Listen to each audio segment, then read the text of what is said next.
পেহেলগাঁও কাণ্ডের পর পাকিস্তানকে শিক্ষা দিতে আর সার্জিক্যাল স্ট্রাইক নয়, এবার সরাসরি পাকিস্তান অধিকৃত কাশ্মীর দখলের ডাক দিয়েছেন অভিষেক বন্দ্যোপাধ্যায়। রবিবারও মন কি বাতে প্রধানমন্ত্রী নরেন্দ্র মোদী দেশবাসীকে আশ্বস্ত করে বলেছেন, ষড়যন্ত্রকারী হামলাকারীদের বিরুদ্ধে কড়া পদক্ষেপ নেওয়া হবে। এরপরে দুপুরে সোশ্যাল মিডিয়ায় তিনি লিখেছেন, কাশ্মীরে জঙ্গি হামলার নেপথ্যে নিরাপত্তার গাফিলতি নিয়ে তদন্ত না করে ন্যারেটিভ ছড়িয়ে দেওয়া হচ্ছে বলে অভিযোগ করেছেন তৃণমূলের সাধারণ সম্পাদক অভিষেক বন্দ্যোপাধ্যায়। তার কথায়, এখন সংকীর্ণ রাজনীতির ঊর্ধ্বে উঠতে হবে। সার্জিক্যাল স্ট্রাইক বা প্রতীকী হুমকি প্রদর্শনের সময় নয়। পাকিস্তান অধিকৃত কাশ্মীর পিওকে পুনরুদ্ধার করার সময় এসেছে, ব্যাস এটাই। কেন্দ্রীয় সরকারের ভূমিকা এবং কার্যাবলী নিয়েও প্রশ্ন তুলেছেন অভিষেক বন্দ্যোপাধ্যায়। পাশাপাশি সংবাদ মাধ্যমের ভূমিকারও প্রশ্ন তুলেছেন। তার বক্তব্য, পেহেলগাঁওয়ে নজিরবিহীন জঙ্গি হামলার পিছনে যা ত্রুটি রয়েছে তা খতিয়ে দেখার পরিবর্তে তারা যেন একটি নির্দিষ্ট দলের স্বার্থে উপযোগী একটি প্রচার চালাতে বেশি ব্যস্ত। এদিকে তার দলের মন্ত্রী ফিরহাদ হাকিমও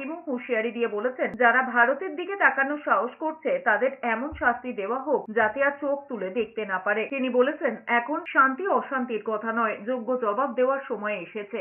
ভারতবর্ষের দিকে তাকাতে সাহস পেয়েছে তাদের কঠোরতম শাস্তি আমরা সবাই চাই, সারা ভারতের মানুষ চায়।